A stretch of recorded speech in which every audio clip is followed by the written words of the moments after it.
how to use two accounts on Roblox. So if you want to use two accounts on Roblox, first of all open up the Roblox game or the application, and you can currently see that I am logged into one of my accounts. And if you want to log in and then you want to use another account also, you can simply use the switch account feature. Tap on the more option from the bottom right of the screen. Simply scroll down and look for the gear icon that says settings.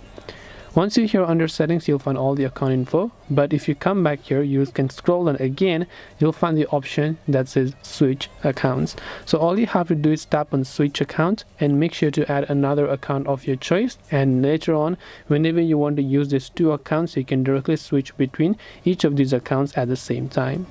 And this way you will be able to go ahead and then basically use two accounts on Roblox. Hope this video was very helpful. If you have got any more questions, queries or doubts, feel free to also leave them down in the comment section below. Thank you for watching till the very end of this tutorial, and as always, see you soon in the next video.